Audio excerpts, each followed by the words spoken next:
சித்தர்கள் வழி.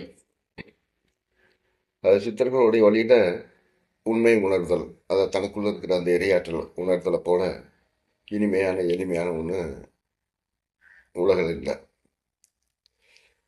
ஏன்னா எவ்வளோ ஆன்மீக வழிகள் இருக்கு. இறைத்தன்மையை புரிஞ்சுக்கிறதுக்காக வழிகள் நிறைய இருக்கு.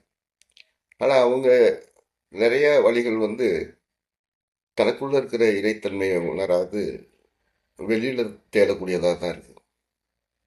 அதை மக்களை ஏதோ ஒரு வகையில் ஒழுங்குபடுத்தணும் அப்படிங்கிற முறைக்காக உருவான வழிகள் தான் நிறையா. மனிதனை இறை நிலைக்கு கொண்டு போகணும், அவனுக்குள்ள இருக்கிற இறைத்தன்மையை அடையாளப்படுத்தணும். அதை அடைவதற்கான எளிய வழிகள் மரணமற்ற வாழ்க்கை, சுகமளித்தல் போன்றவை சித்தர்களுடைய எளிமையான புரிதல்கள்.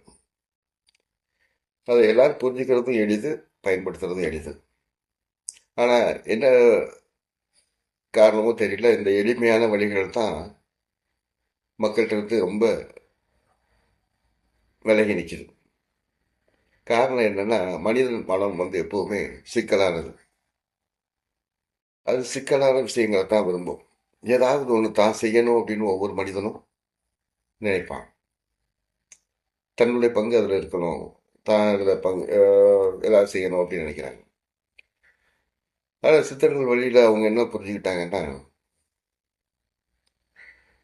நம்மை உருவாக்கிய, அதை நாம் ஒவ்வொருத்தரையும் உருவாக்கின இந்த பிரபஞ்சத்தை உருவாக்கின அந்த படைப்பாற்றல் எல்லாவற்றுக்குள்ளும் இருக்கு. அந்த முழுமையிட்ட தன்னை பொறுப்பு ஒப்படைக்கிறது, அல்லது முழுமையை முழுமையை கவனித்து அதோட இணைகிறது. நம்மளுடைய